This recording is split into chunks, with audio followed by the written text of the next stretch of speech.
Assalamualaikum warahmatullahi wabarakatuh. Salam jumpa kembali di program Tanya Ustadz.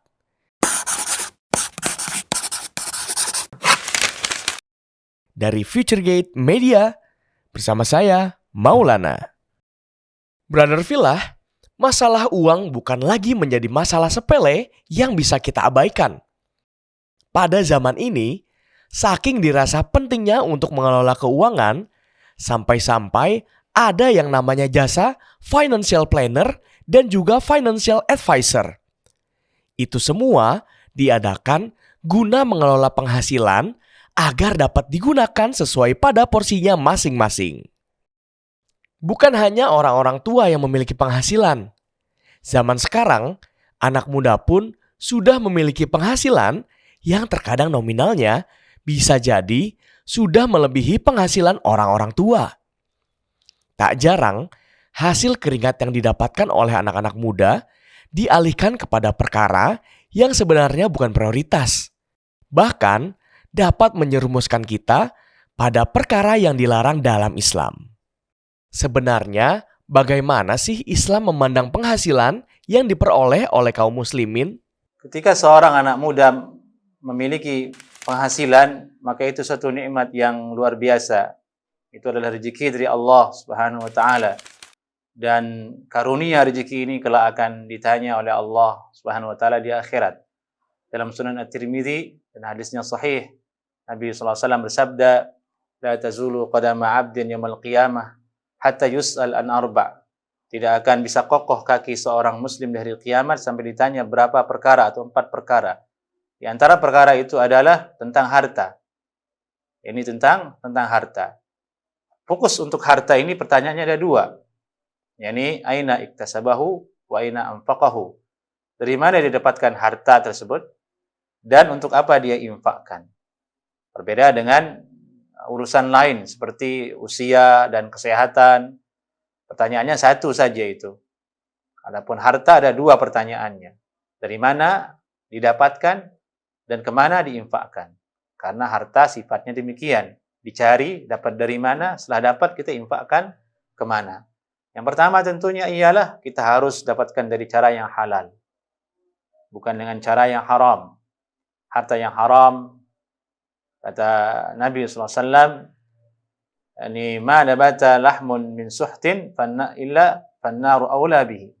Tidaklah suatu daging itu berkembang biak dengan harta yang haram kecuali yang cocok untuknya hanyalah neraka saja. Itu ancaman tegas bagi orang-orang yang beriman agar jangan pernah coba-coba mendapatkan harta dengan cara yang haram. Allah Ta'ala mengancamnya dengan neraka. Allah Ta'ala dengan tegas berfirman, "Wala ta'kulu amwalakum bainakum bil batil." Janganlah kalian makan harta di antara kalian dengan cara yang batil, dengan cara yang tidak diridhai oleh Allah Subhanahu wa taala. Ada banyak cara yang halal, bersabarlah di atasnya, insyaallah Allah akan berikan dan Allah akan berkati. Masya Allah, ternyata begitu pentingnya bahasan soal harta dalam Islam. Jangan sampai kita abai akan status dari penghasilan yang kita peroleh ya. Mendapatkan penghasilan, apalagi yang sudah berlebih, memang terkadang membuat kita merasa terpuaskan. Tak jarang kita, terutama yang masih muda, sampai terbuai akan nominal yang telah kita raih. Bahkan sampai-sampai kalap menggunakan penghasilan untuk jajan.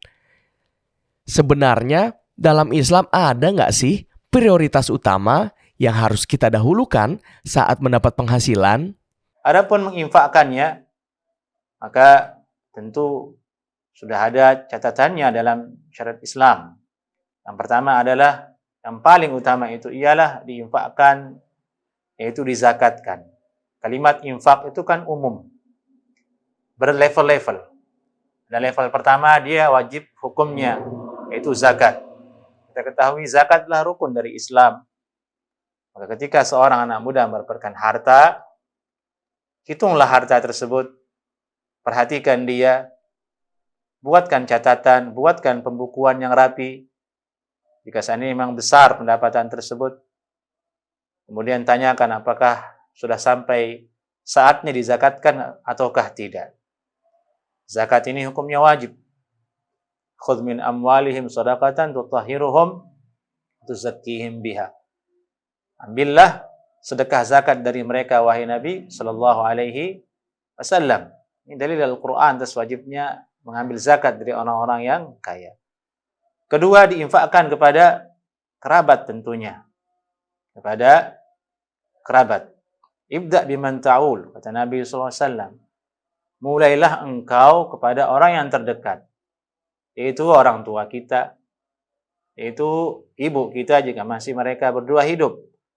Kemudian kalau sudah menikah, yaitu istrinya dan anaknya.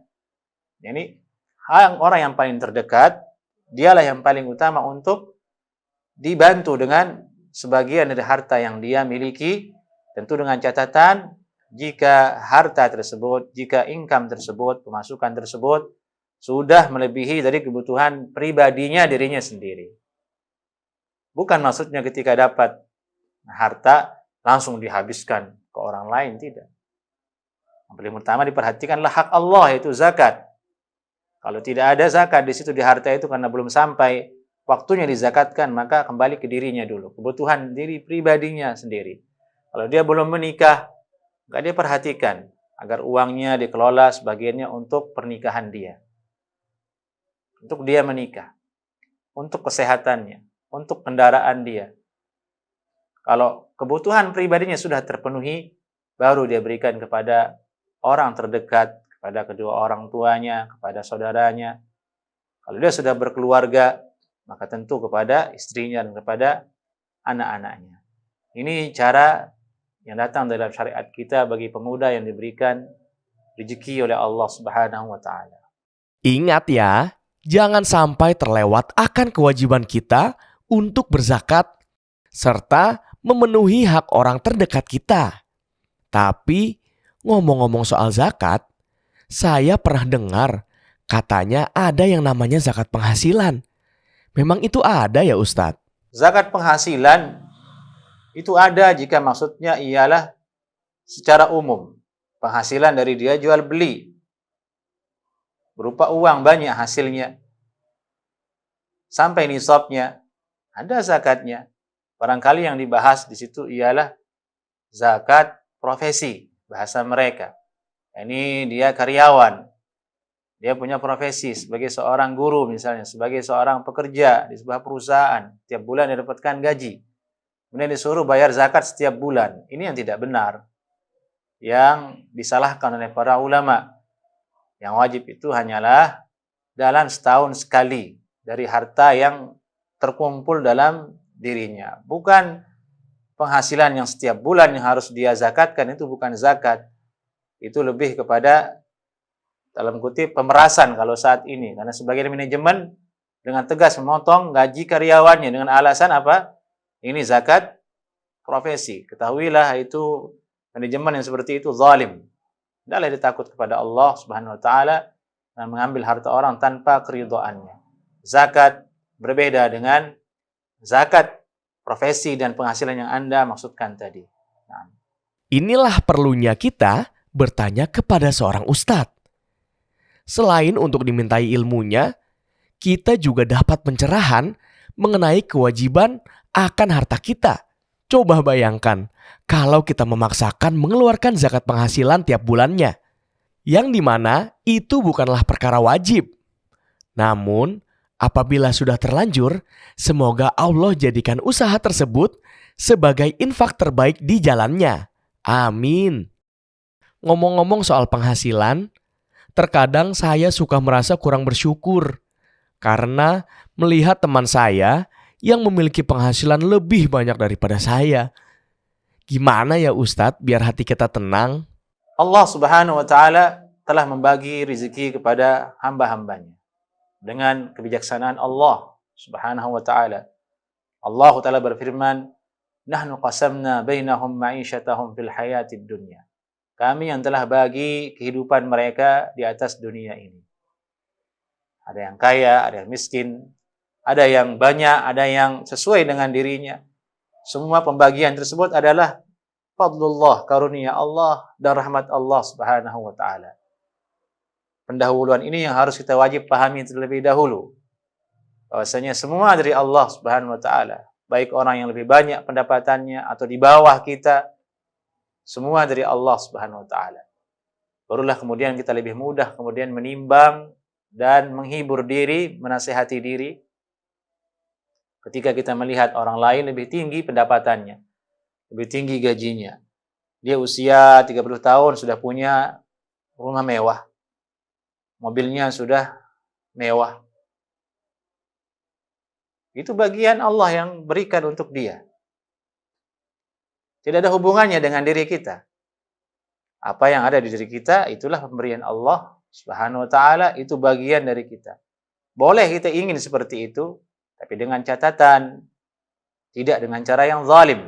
Seperti misalnya mendengkinya, berharap supaya orang yang lebih tinggi pendapatannya hancur, menjadi miskin, dengan cara menzaliminya, mendoakannya supaya hancur, ini tidak boleh.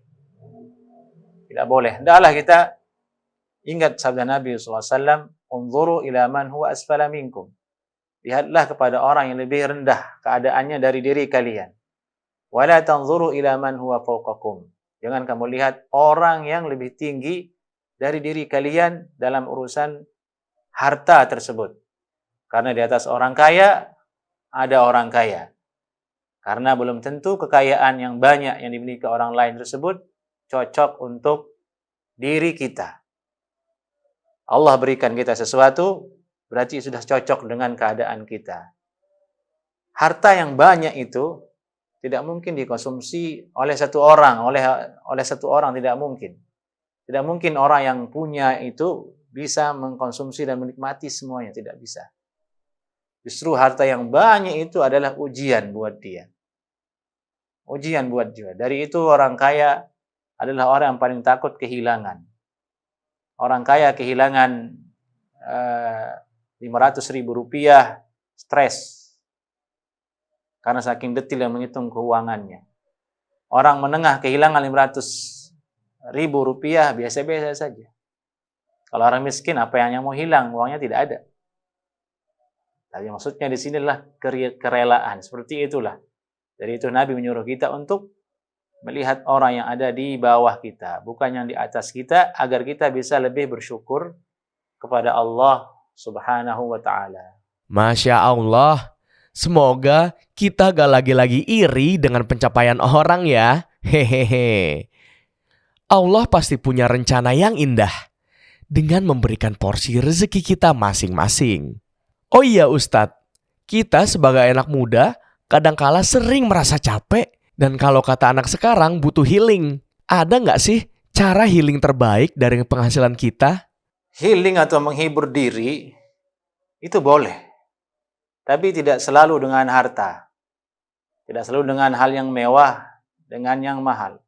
Kenapa demikian? Karena letak kebahagiaan itu di hati tempatnya, bukan pada benda itu. Kemanapun Anda pergi ke tempat yang paling indah, kalau yang Anda bawa itu adalah hati yang susah, tempat indah itu menjadi neraka buat Anda. Orang keliru mengartikan kebahagiaan. Dia mengira ketika dirinya itu naik pesawat yang elit, pesawat yang bagus, pergi ke hotel yang bagus, pergi ke tempat yang paling indah, dia mengira akan menghilangkan semua kekacauan yang ada di hatinya. Dia lupa kalau hatinya itu terus ada dalam dirinya. Ketika dia berangkat dari rumahnya menuju rumah yang mewah, tempat yang indah tersebut, kalau hatinya tetap susah, sampai sana tetap susah dia. Sumber energi bahagia itu ada di hati. Ada di hati. Dari itu Nabi menyuruh kita untuk perbaiki hati kita. Dari itu Nabi SAW kalau ingin menghibur diri, bukan pergi jalan-jalan ke Romawi di zaman itu, tidak. Bukan pergi ke luar negeri, Nabi SAW tidak. Menyuruh sahabatnya untuk azan. Ya Bilal, arihna bil azan. Jadikan kami senang dengan azanmu. Maksudnya, ayo azan, saya ingin senang. Itu karena hati. Nabi SAW bersabda, Ju'ilat qurratu aini fis shalah. Allah jadikan kebahagiaanku yang paling utama, kerinduanku yang paling utama itu ada pada sholat. Ini levelnya Nabi dan para sahabat. dan orang-orang yang soleh, wali-wali Allah Subhanahu wa taala, di mana hakikat kebahagiaan itu bukan lagi letaknya pada materi belaka, tidak, tapi letaknya ada di hati. Dan kemudian ketahuilah wahai anak-anak muda, kelezatan yang paling hakiki di dunia itu adalah menikah. Berhubungan badan. Disebutkan oleh para ulama, level kebahagiaan itu makan, minum, dan bersetubuh. Yang paling tinggi itu ialah bersetubuh. Tidak ada kenikmatan yang paling tinggi selain dari bersetubuh. Itulah yang menjadikan kesehatan meningkat, stres hilang. Dari itu dalam Islam kita disuruh menikah, disuruh untuk menikah yang halal, karena kebutuhan biologis kalau bahasanya orang modern kan begitu. Tapi dikatakan oleh ulama sebagai nikmat yang paling tinggi karena mendatangkan kebahagiaan dan ketenangan. Kemudian masalah mengatur keuangan, boleh saja seseorang itu sekian untuk dia healing, tapi tidak boleh berlebihan. Sekedarnya saja, karena hukum healing itu boleh selama jenis healingnya itu adalah hal yang diperbolehkan oleh syariat. Sewajarnya saja, tidak boleh kita israf berlebihan. Nabi Allah Ta'ala berfirman, وَالَّذِينَ إِذَا أَنْفَقُوا لَمْ يُسْرِفُوا. Dan orang-orang yang beriman itu kalau berinfak, dia tidak berlebihan di dalamnya. Nah, Oh, ternyata begitu ya. Letak kebahagiaan memang adanya pada hati kita. Bagaimanapun cara healing kita, kalau masih membawa beban, tetap saja hati kita tidak terobati. Semoga Allah selalu tenangkan hati kita seberapapun penghasilan kita ya. Amin. Terakhir Ustadz, tolong nasihati kami para pemuda. Terkadang dengan penghasilan yang didapat, rasanya ingin ikut-ikutan segala sesuatu yang lagi ngetren. Seperti nonton konser Coldplay yang kemarin ini lagi ramai. menginfakkan harta untuk menonton konser seperti yang sekarang yang sedang banyak beredar di sosmed, konser Coldplay, saya kurang cakap menyebut namanya, adalah haram hukumnya infakkan harta untuk menonton konser seperti itu. Akan ditanyakan kelak di akhirat oleh Allah Subhanahu wa taala, kemana Anda infakkan harta Anda yang sudah Anda cari? Kedua, sesungguhnya dengan menginfakkan membeli tiket untuk menonton konser, Anda ingin memberikan kekayaan untuk penyelenggara konser tersebut dan pemilik band tersebut. Dia sudah kaya, buat apa Anda berikan dia kekayaan lagi? Lebih baik uang Anda tabung untuk beli odol, untuk beli sikat gigi, untuk beli pulsa orang tua Anda, untuk bayar listrik. Lebih baik uang Anda bagikan ke orang-orang yang kelaparan. Anda belikan pakaian kepada orang-orang yang miskin. Ketahuilah bahwasanya konser itu ialah budaya yang penuh dengan budaya jahiliyah. Budaya yang bertentangan dengan syariat Allah Subhanahu wa taala. Wabil khususnya band tersebut tadi. Yang kami ketahui dia adalah band yang menjunjung tinggi hubungan sama jenis. Nampak di sebuah konsernya dia mengibarkan bendera yang warnanya pelangi, yang dia adalah syiarnya orang sama jenis. Jadi konser itu bukan hanya sekedar nyanyi dan berdisko, ada pesan-pesan di baliknya yang mereka ingin sampaikan kepada orang lain, atau paling tidak dia ingin menyadarkan orang lain agar jangan bersikap kaku terhadap perkara tersebut. Dari itu kaum muslimin, pemuda-pemuda maupun pemudi, tahanlah uang Anda. Jangan sampai Anda membelinya. Itu maksiat kepada Allah Subhanahu wa taala. Bersabarlah. Syaitan pasti mendorong Anda untuk membeli tiket tersebut. Bahkan syaitannya bentuknya manusia. Kawanmu sendiri, keluargamu sendiri, mendorongmu, mengajakmu untuk pergi menonton konser tersebut. Wabil khususnya kaum muslimah, perempuan. Di situ terjadi desak-desakan dengan laki dan dengan orang laki-laki. yang hukumnya adalah diharamkan dalam syariat Islam. Tetaplah stay di rumah. Carilah healing yang halal. Infakkanlah harta kita kepada yang bermanfaat, dan itulah yang mendatangkan kebahagiaan. Nah, itulah tadi Brother Filah, perkara penghasilan yang ternyata perlu kita ilmui agar mendapat kebaikan saat menggunakannya. Mudah-mudahan kita dapat mengambil manfaat dari episode Tanya Ustadz kali ini. Saya Maulana beserta tim Tanya Ustadz dari FG Media mohon undur diri. Wassalamualaikum warahmatullahi wabarakatuh.